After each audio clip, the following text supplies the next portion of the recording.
నమస్కారం. ఈరోజు స్వామివారి వెంకటేశ్వర స్వామివారి తాలూకా దర్శనం చాలా అద్భుతంగా జరిగింది. నేను అలాగే మా కుటుంబ సభ్యులు అందరం కూడా కలిసి ఈరోజు స్వామివారిని దర్శించుకున్నాం.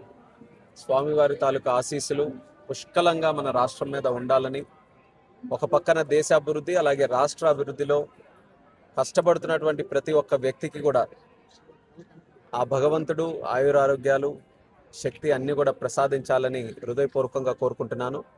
ప్రస్తుతం వేసవి కాలం కాబట్టి ఎండలు కూడా ఎక్కువ ఉన్నాయి. తిరుపతి వచ్చే భక్తులు కానీ సాధారణంగా ప్రతి ఒక్కరు కూడా ఎండల మీద ఒక దృష్టి పెట్టుకొని కావాల్సినటువంటి ఆరోగ్య జాగ్రత్తలన్నీ కూడా పాటించాలని వారందరికీ కూడా కోరుకుంటూ, వెకేషన్స్ కూడా ఉన్నాయి కాబట్టి, సెలవుల కాలం కాబట్టి ఎక్కువ మంది తిరుపతి కూడా వస్తున్నారు. నేను దానికి ప్రత్యేకంగా ఈఓ గారికి, జేఓ గారికి, చైర్మన్ గారు, ఇక్కడ ఉన్న team members, TTD team members అందరికీ కూడా అభినందించాలనుకుంటున్నాను. ఎందుకనంటే రోజు రోజుకి ఒత్తిడి పెరుగుతున్నా, భక్తుల తాలూకా తాకిడి పెరుగుతున్నా, ఏర్పాట్లలో మాత్రం ఎక్కడా లోటుపాట్లు లేకుండా, నిన్న నేను కాలినడకతో అలిపిరి నుంచి మెట్ల ద్వారా వచ్చిన తర్వాత చూశాను.